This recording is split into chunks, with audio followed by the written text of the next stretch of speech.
এই যে আমি বেঁচে আছি, এটাই হচ্ছে সবথেকে বড় খুশির কারণ। মানে সুখে থাকার জন্য বেঁচে থাকাটা খুব প্রয়োজন।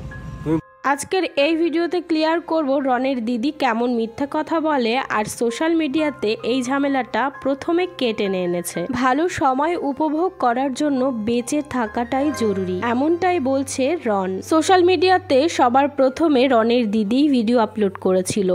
রন যেখানে তাদের ভাগ্নেদের জন্য খাবার পাঠিয়েছিল, সেই ভিডিও ক্লিপও তোমাদের সঙ্গে আমি শেয়ার করব। একটা বেনামি পার্সেল এসেছে, এই যে একটা পিৎজা, একটা বার্গার আর একটা এর মধ্যে কিছু একটা আছে।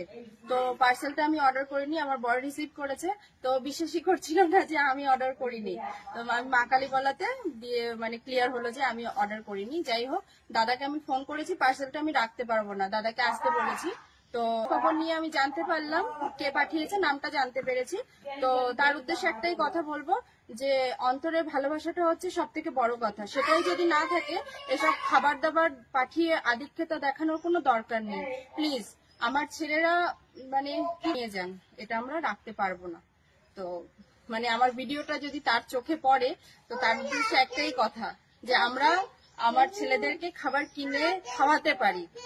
তো প্লিজ এরকম মানে খাবার দাবার পাঠিয়ে এরকম ভালোবাসা দেখানোটার কোনো দরকার নেই। তার উদ্দেশ্যে এটাই আমার কথা। সমস্ত ভাই বোনেদের মধ্যেই অশান্তি হয়, ঝগড়া ঝামেলা হয়, তবে সোশ্যাল মিডিয়াতে পোস্ট করা কিন্তু একদমই উচিত নয়। আর এটা শুরু করেছিল রনের দিদি, এটাই হচ্ছে প্রথম ভিডিও। এরকম আগেও মেরেছে, এরকম আগেও আমায় মেরেছে। প্রথমে দেখেছি রনের দিদি খাবার নিয়ে ওই ভিডিওটা আপলোড করেছে, তার কিছুদিন পরে রন এই ভিডিওটা আপলোড করে। ঘুষ দিয়ে চাকরি পাই কি না, আগের কথাটা ঘুষ দিয়ে চাকরি পায় না, ঘুষ দিয়ে চাকরি পাইছে, অনেকেই পায়। তো কি হয়েছে? কিছু হয় না তো? না, কিছু হয় না। তো এনার বর ঘুষ দিয়ে চাকরি পেয়েছে আর এটা কন্টিনিউ কেসও চলছে। এরপরে এনার বরের ফটোটা আমি অ্যাড করছি, এটা হচ্ছে এনার বর। পিএফ আছে। তো এরপরে তোমরা সব বিচার করবে, ঘুষ দিয়ে চাকরি এরকম আগেও মেরেছে। এরপরে তোমরা একটা ভিডিও দেখতে পাবে, আমার ভাইয়ের কাছে একটা ভিডিও ক্লিপ আছে, যেটা হচ্ছে কি আমার একটা বটি ধরা ভিডিও। তারপরে আমরা এই ভিডিওটা দেখতে পাই, যেখানে রনের দিদি নিজে মুখে বলছে যে তোমরা এবারে একটা ভিডিও দেখতে পারবে, যেটা হচ্ছে আমার বটি ধরা ভিডিও। আমার একটা বটি ধরা ভিডিও, তো সেটাই তোমাদের কাছে শেয়ার করব। বটিটা আমি কেন ধরেছিলাম, বা মানে ওর এখনো বক্তব্য, ও এরকমটাই বলছে যে আমি বটি দিয়ে ওকে কোপাতে গিয়ে কোপটা আমার পাশের বাড়ির এক কাকিমার লেগে গিয়েছিল। তো এরকমটাই ও বলছে। আমি শ্যাম্পু করেছিলাম চুলে সেদিন, বাবাইয়ের চেষ্টা করবো না, তোমরাই আমাকে বলো, তোমরা তো আমাকে খিস্তিকা মারি। তো এখানে আমরা শুনলাম রনের দিদির চুল আগে ধরা হয়েছে এবং রনের দিদি বাঁচার চেষ্টা করেছে। আমার কি ভাই, মানে কি দিদি, কি তোমরা তো খিস্তিকা মারি দিচ্ছ, বলো তাহলে আমি কি করবো? সারা রাত ঘুমাতে পারিনি যে আমি কিভাবে বাঁচবো। এত মানুষ দেখেছে ভিডিওটা, সারা গ্রামের লোক মানে মানুষ জেনে গেছে একটা ভিডিও। আজকে তোমরা বলছো যে আমি কেমন দিদি, তাহলে তোমরা একটু বিচার করে দেখো তো, যদি আমাদের ভাই বোনের মধ্যে যদি কিছু একটা হয়েও থাকে, তোমরা বলো আমাকে। উপরে ঘরে বসেও তো ও মানে গৌরী ফোন নিতে গেছে, সেই ভিডিও করছে যে আমার মারছে, আমার আগে এইভাবে মারছে, কিন্তু ওরে আগে কোথায় মারছে, ওই তো আগে মারি গেল। উপরে ঘরে বসে ফোন নেছে, ফোন নিয়ে হাতে রাখছে। আর এখানে রনের মা কিন্তু রনের দিদির সাপোর্টে। তোমরা শুনতে পেলে রনের মা বলছে ওকে কোথায় আগে মেরেছে, ওই তো আগে মেরে গেল। তোমাদেরকে আমি এটাও শোনাবো, রনের মা নিজের মুখে স্বীকার করছে যে এখানে রনের দিদি আগে মারপিটটা শুরু করেছিল। তোমরা আরেকটা রেকর্ডিং শোনো। আর ও আমি যতটা দেখেছি ওরম টাইপের ছেলে নয়। হ্যাঁ, একটু হট টেম্পার, বাট এরম ধরনের মারধর করতে পারবে বলে এরমটা আমার মনে হয় না। আমি তো ওর সাথে ধরো অনেকদিন ধরেই মিশছি, সেই দিক থেকে আমার মনে হয় না এই জিনিসটা করতে পারে বা কিছু। আমি জানি না পুরোটা তোমাদের ফ্যামিলি ব্যাপার কি হয়েছে। আমাকে যেটুকু কালকে রেকর্ডিং শোনালো তার সেখান থেকে দেখলাম তুমি ওর কাছে ভিডিও করা আছে, সেই দেখে তোরে দেখাইছে। ওই দিদির মারধরের ভিডিওটা তো? হ্যাঁ হ্যাঁ, ওটা দেখিয়েছে। হ্যাঁ ওটাতেও তো দেখলাম, ও তো গায়ে হাত তোলেনি, তখনই ওটাতেই অ্যাকচুয়ালি দেখলাম যে গৌরী মনে হয় ওরা চর থাপ্পড় দেশে দে নাই, সেটা কব না, মনে হয় চর থাপ্পড় বা মুখে আচর লাগুক যাই হয়েছে, দেওয়ার পরে তখনই গৌরীর চুলের মুঠি ধরেছে। তো তোমরা শুনতে পারলে, রনকেই কিন্তু প্রথমে চর থাপ্পড় মারা হয়েছে, তারপরেই কিন্তু সে রেগে গিয়ে তার দিদির চুলের মুঠি ধরেছে। এটা সম্পূর্ণ পারিবারিক ব্যাপার, সব ভাই বোনেদের মধ্যেই অশান্তি ঝামেলা হয়, মারপিটটাও হয়, এটা স্বাভাবিক ব্যাপার। এমনকি আমি নিজেও একজন দিদি, আমারও ভাই আছে, আমরাও এরকম খামচানো, চুল ছেঁড়াছেড়ি এগুলো করেছি। তবে এটা যেহেতু সোশ্যাল মিডিয়াতে চলে এসেছে, সেই জন্য আমরা কিছু মন্তব্য করছি, কিছু কথা আমরা বলতেই পারি। আমাকে বলছিল কি বলতো, আমি নিজেকে বাঁচানোর জন্য ওটা করতে বাধ্য হয়েছি, কিছু করার ছিল না। নিজের বাঁচানোর জন্য মানে ওরে এমন কি মারছ ওর দিদি, ওর মার তুই চিনিস? ওরে মুখে যাচ্ছাতাই অবস্থা দেখলাম। যাচ্ছাতাই কি, আমার বাড়ি ছিল আমি জানি না, একটা দাগ পড়ছে মুখে, যাচ্ছাতাই। মুখে আমি মলম লাগাইছি, কানে, আমি মলম লাগাইছি, মুখে নখের একটা দাগ পড়ছে। আর যখন বাপনের ফোন নিয়ে টানাটানি হয়েছে সেই সময় কানে, ঠোঁটে, গালে যাচ্ছাতে অবস্থা ছিলে ছাড়া। কানে শোন, মুখে একটা দাগ পড়ছে, ঠোঁট ছেড়ছে, আর কানে আমারে যাইয়ে কইলো কানের দিকটাও নাকি ফুটো হয়েছে।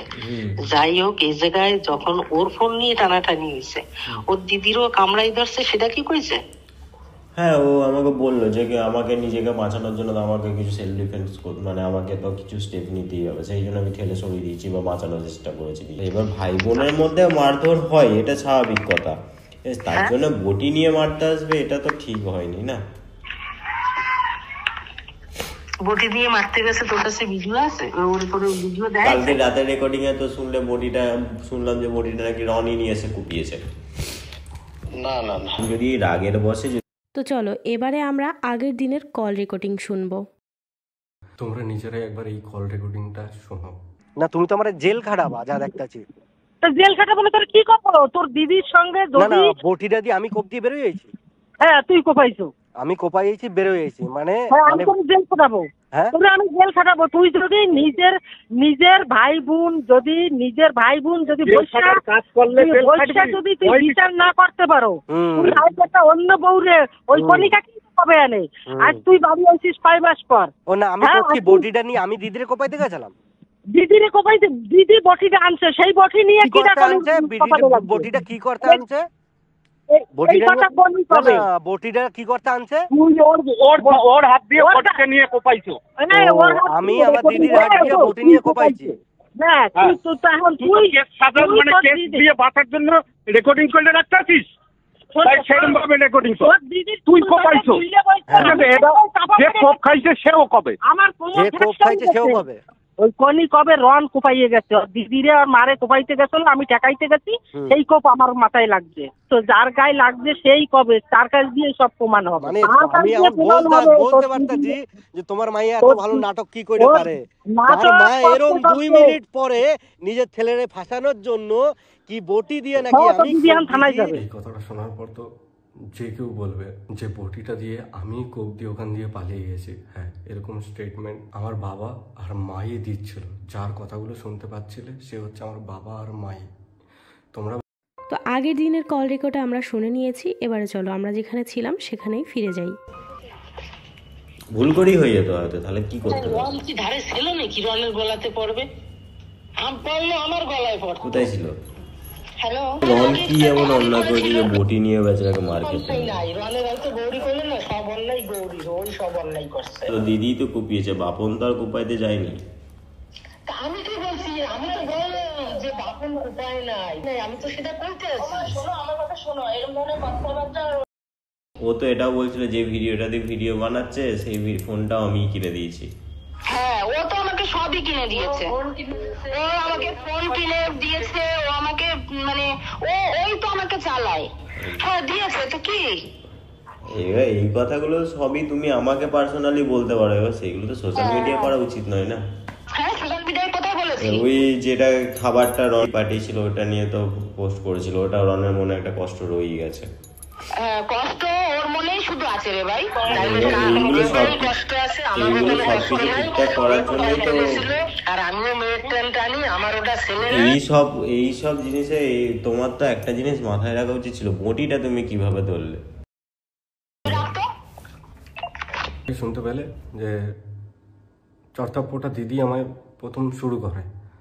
তো আমার অপরাধ কি? আমার অপরাধ এটাই ছিল যে আমার ভাগনার জন্মদিনে আমার ভাগনা মামা বাড়ি গেছিল, মানে আমার বাড়িতে ও গেছিল, আর আমার ভাগনা যে আমার বাড়িতে আছে আর ওর জন্মদিন বলেই আমি আমার বাড়িতে গেছি। আর সেই আমার বাড়িতে যাওয়াটা যে এত বড় অপরাধ আমি নিজেও ভাবতে পারিনি। আমার নিজের হাতে বানানো বাড়ি। তো চলো এবারে রনির দিদির মুখ থেকেই শুনবো যে সেদিন ঠিক কি হয়েছিল। ইতিমধ্যে তোমরা সবাই একটা ভিডিও অলরেডি দেখে ফেলেছো, তো ওইটুকু ভিডিও দেখে আমার মনে হয় না কিছু বোঝা যায়, তাই আমি তোমাদেরকে কিছু বলতে চাই। তো কিছু বলতে চাই মানে সেদিনের ঘটনাটাই বলবো। আমি চাইনি এইভাবে সোশ্যাল মিডিয়া করতে, তো যেখানে আমার নিজের ভাই আমার কথা ভাবলো না, তো সেখানে আমি আর ভেবে কি করবো, তাই না? তো যাই হোক, সেটাও পরের কথা।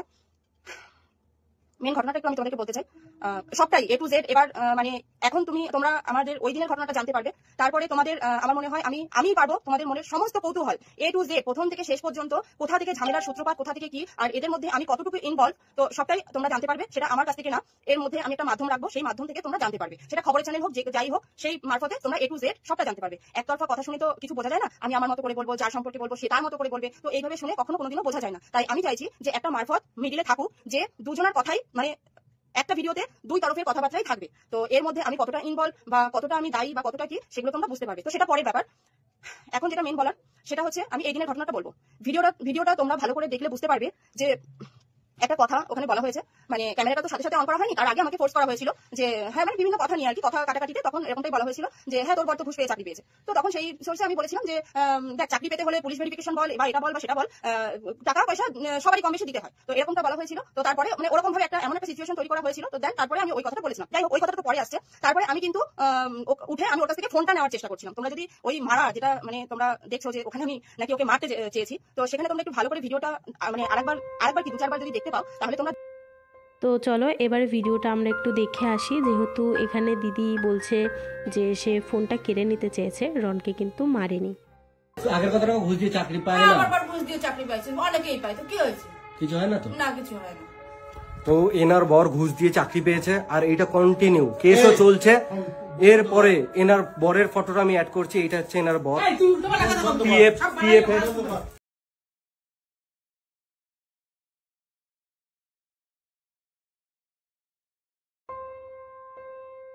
তো সবাই দেখে নিয়েছো, আশা করছি বুঝতে পেরেই গেছো, রনের গলাতেই কিন্তু ফোনটা ছিল। তো চলো এবারে আবারও আমরা একটু দিদির কথাগুলো শুনি। দেখবে যদি আমার মারার ইচ্ছা থাকতো, পিছন থেকে তো আমি এসেছি, তাহলে এইভাবে বা মাথা ধরে বা যেভাবে আমি মারতে পারতাম, তাই না? আমি কিন্তু মারিনি, ওর কাছ থেকে ফোনটা নেওয়ার চেষ্টা করেছিলাম। তো এটা হচ্ছে পরের ঘটনা। এবার আমি বলি, প্রথম থেকে যদি তোমাদেরকে ঘটনাটা আমি না বলি তাহলে তোমরা বুঝতে পারবে না। দিনটা ছিল 2 ফেব্রুয়ারি, আমার ছেলের বার্থডে। তো বার্থডের দিন আমার ভাইয়া বিকেল বেলাতে বাড়ি আসে। তখন আমার ছেলে বাবাই ওকে দেখে খুব খুশি হয়, আর আমার কাছে আসে, এসে বলে মা, মামু এসেছে। আমি বললাম খুব ভালো কথা, ঠিক আছে যাও তুমি মামকে হাক করো। ও গিয়ে হাকও করেছে, আমি ঘরে ছিলাম। তারপরে আমার ভাইয়া হচ্ছে গিয়ে ওরা ঘুরতে গিয়েছিল, কি জ্যাকেট ট্যাকেট কিছু এনেছিল, সেগুলো আর কি দেবে মানে দিচ্ছিল। তখন আমি আমার ছেলেকে ঘরে ডেকে বলি, বাবাই তুমি মামু কিছু দিলে, তুমি সেটা নিও না। সেটা আমি বলেছি, হ্যাঁ সেটা আমি বলে অন্যায় করেছি, একদমই এটা ঠিক কথা। আমাকে সবাই পরে বলে যেটা তুই বলে ঠিক করিস, অন্যায় করেছিস। তো ঠিক আছে, সেটা আমি অন্যায় করেছি, স্বীকার করলাম। কিন্তু আমার মনে হয় ওটা আমার ভাই, তাই না? ও সেটা এসে আমাকে বলতে পারতো যে এই তুই এরকম ভাবে বলছিস কেন, ওটা তো আমার ভাগনা, কি দেবো না দেবো সেটা আমার ব্যাপার বা কিছু এরকম ধরনের বলতে পারতো। যাই হোক, ও সেটা বলেনি। ও কি করেছে, আমি ঘরে ছিলাম, ও বারান্দাতে এখানে এই জায়গাটাতে ছিল, আমি ঘরে ছিলাম। এবার ও ক্যামেরা অন করে নিয়ে আমার কাছে গেছে, আমি ব্যাগ থেকে চুড়িদার বার করছিলাম। ও ক্যামেরা অন করে নিয়ে আমার কাছে গেছে, ক্যামেরাটা অন করে বলছে, দেখো আমাদের ঝামেলার মূল হচ্ছে একটা কালপিট, নাটক করে সকালে ভিডিও পোস্ট করেছে, এরকম ধরনের মানে ওর যা মুখে আসছে ও বলে যাচ্ছে। আমি কিন্তু একদম চুপচাপ, একটাও কথা বলিনি, ঠিক আছে? তো আমার মা সেটা শুনতে পেয়ে গেছে, গিয়ে তখন আমার মা বলছে, বাপন তুই এসব কথাবার্তা কি বলছিস এসব নিয়ে? তখন মা আর আমার ভাইয়ের মধ্যে কথোপকথন হচ্ছে। তো তখনও কিন্তু আমি একটাও কথা বলিনি। ঘর থেকে দুজনের কথোপকথন হতে হতে বারান্দায় এসেছে। তখন আমি কিন্তু ওর ভিডিওটা অন করাই রয়েছে। তো তখন আমি আমার ফোনটা আমি ওরকম ভাবে অন করেছি, ঠিক আছে? কিন্তু আমার তখন মাথায় ছিল না যে ভিডিওটা অন করতে হবে। আমি জাস্ট ক্যামেরাটা অন করেছি। ক্যামেরাটা অন করার সাথে সাথে ও দৌড়ে এসে আমার হাত থেকে আমার ফোনটা কেড়ে নিল। কেড়ে নিয়েই মানে আমি হাত থেকে ফোনটা কেড়ে নিয়েছে, আর আমি ওকে মানে আমার ফোনটা নেওয়ার জন্য ওকে ধরেছি, মানে ফোনটা নিয়ে নেওয়ার চেষ্টা করেছি। কিন্তু ও তখন আলাদা হাতে ফোনটা নিয়ে এক পাছাড় মেরে দিয়েছে। এক পাছাড় মেরেই আমার চুলের মুঠি ধরেছে, ঠিক আছে? আমার চুলের মুঠি ধরেছে, আমার মা ছিল মাঝখানে, দিয়ে আমার মা মানে চুলের মুঠি ধরে ঠিক এই পজিশনটাতে আমরা ছিলাম, আর চুলের মুঠি ধরে ও আমাদের ওই পিছনে দরজাটা দেখা যাচ্ছে ওই পর্যন্ত টেনে নিয়ে গেছে। তো আমার চুলের মুঠি ধরেছে, আমার মা মাঝখানে, আর আমি ওকে ছাড়ানোর চেষ্টা করছি। আচ্ছা তোমরাই বলো, আমাকে ও চুলের মুঠি ধরেছে, আমি চুপচাপ থাকবো? কিন্তু সত্যি মা কালী দিব্যি বলছি, আমি ওকে ওর গায়ে মানে ও চুলের মুঠি ধরেছে বলে যে আমি ওকে মারবো বা কিছু মারিনি, কিন্তু আমি আমাকে বাঁচানোর জন্য হয়তো ওকে ছাড়াতে চেষ্টা করেছি। তখন আমার নখের আঁচড় ওর এখানে লেগেছে, ঠিক আছে, আমার নখের আঁচড়টা ওর এখানে লেগেছে। আমার মা আমাকে ছাড়াতে পারছে না, মানে ও চুলের মুঠি ধরে এমন ভাবে নিয়ে গেছে টানতে টানতে, আমার মা ছাড়াতে পারছে না। তখন আমার দিদা বাইরে ছিল, আর মানে বাইরে এক কাকিমা ছিল, পাশের বাড়ির কাকিমা ছিল। তো সেই কাকিমাকে ডেকেছে, কোনি মেয়েটাকে মেরে ফেলবে, তুমি তাড়াতাড়ি এসো। দিয়ে সেই কাকিমা এসে আমাকে ছাড়িয়ে ওকে ঠেলে দিয়েছে। দিয়ে আমার তো ওই অবস্থা, এবার ওকে ঠেলে দিয়েছে, ও বাইরে গিয়ে উঠোনে দাঁড়িয়েছে, আর আমি এখানে মানে ওখান থেকে ফিরে এসে আমার ফোনটা তুলেছি। আমার ফোনটা তুলে দেখি আমার ফোনটার এই অবস্থা, এই যে দেখতে পাচ্ছ ফোনটা ব্যান্ড হয়ে গেছে, ঠিক আছে। তো ফোনটা যখন আমার এই অবস্থা দেখলাম, তখন আমার আর মাথা ঠিক নেই। তখন আমি মানে অজরে কান্না করতে করতে আমি বাইরে দিয়ে যাচ্ছিলাম, তখন আমার দিদা বটিতে করে রসুন পেঁয়াজ এসব ছাড়াচ্ছিল। তো তখন আমি আমার হাতের সামনে ওখানে বটিটা পেয়েছি, বটিটা নিয়ে গেছি ওখানে, মানে উঠোনে গিয়েছি। কিন্তু বটিটা নিয়ে এরকম কোনো কথা বলিনি যে তোকে শেষ করে ফেলবো বা কিছু। বটিটা জাস্ট আমি রাগের মাথায় তুলতে হয় আমি তুলেছি, মানে বটিটা আমি জাস্ট রাগের মাথায় তুলেই ফেলেছি, ঠিক আছে। বটিটা তুলে নিয়ে এক হাতে আমার বটিটা রয়েছে আর এক হাতে আমার ফোনটা, বটিটা নিয়ে মানে ওখানে গিয়ে আমি আমার বাবাকে বলছি, বাবা দেখো আমার ফোনটার কি অবস্থা করেছে। তোমাদের মন্তব্য অবশ্যই কমেন্ট বক্সে জানাতে পারো। তবে এই কথাগুলো কিন্তু একদমই ভালো নয়। রাগের মাথায় বটিটা আমি হাতে তুলে ফেলেছি, রাগের মাথায় বটিটা দিয়ে তো কোপও দিয়ে দিতে পারতাম, তখন কি বলতাম রাগের মাথায় কোপ দিয়ে ফেলেছি। এই যে আমি বেঁচে আছি, এটাই হচ্ছে সবথেকে বড় খুশির কারণ। মানে সুখে থাকার জন্য বেঁচে থাকাটা খুব প্রয়োজন। তুমি ভালো আছো, তুমি সুস্থ আছো, তোমার আর কিচ্ছুর দরকার পড়বে না। আর এই সব যা দেখতে পাচ্ছ ভাই, সব মোহ মায়া। আর ভাই মানে জীবনে মানে মানুষ এরম ভাবে পাল্টি খেতে পারে, সেগুলো যা আমি দেখে এসেছি। তারপরে তো আমার আর কোনো কিছুতে কিচ্ছু যায় আসে না। কে কি ভাবলো, কে কি বললো, তাতে আমার কিচ্ছু যায় আসে না। আমি ভালো থাকবো, আর সব ড্যাশের ড্যাশ। আজকে রন এই গঙ্গার পাড়ে এসে দেখছে আলাদা একটু খুশি পাচ্ছে মনের দিক দিয়ে। আসলে বাইরে বেরোলে দেখবে মন অনেক হালকা থাকে। তারপরে যদি আবার পার্টনার তুমি ভাবো ওই কোপটা যে আমার গলায় পড়তো, এই গঙ্গার ধারে আমার বসার সুযোগটাই আসতো না। আমার এক একটা মুহূর্ত এখন ওরকম ভাবে এনজয় করছি। কোপটা যদি আমার গলায় পড়তো, আমি এই টাইমটা আমি কাটাতে পারতাম না। এত টেনশন নেওয়াই যাবে না ভাই। টেনশন নিতে গিয়ে ভাই নিজের জীবন শেষ করতে আমি দুবার ভাবি না। তার দিয়ে ভালো এই ভাই তোর জীবন তুই ফিরে পেয়েছিস, বাঁচার সুযোগ পেয়েছিস, আর কিচ্ছু দরকার নেই খুশির, এমনি খুশিতে থাকতে পারবি তুই। তো আমরা এখন দেখতে পাচ্ছি রন নিজের সাধারণ জীবনে ফিরে আসছে, তার নর্মাল লাইফে সে খুব তাড়াতাড়ি ফিরে আসতে চায়। প্রীতি তার সঙ্গে আছে। প্রীতি এমনিতেও খুব লক্ষ্মী একটা মিষ্টি একটা মেয়ে, যে নিজেও খুব হাসি। রন কিন্তু নিজে মুখে এই কথাটাও বলেছে, নিজেদের সঙ্গে কি লড়াই করব, এটা যদি অন্য কেউ হতো তাহলে দেখিয়ে দিতাম। সত্যিই তাই, নিজেদের সঙ্গে লড়াই করে কিন্তু নিজেদেরকেই কষ্ট দেওয়া। আমার মনে হয় এই ভাই বোনের সম্পর্কটা আবারও ঠিক হয়ে যাবে, আর এটাই স্বাভাবিক। তোমাদের মতামত অবশ্যই কমেন্ট বক্সে জানিও, আর ভিডিওটি কেমন লাগলো অবশ্যই সেটাও জানিও।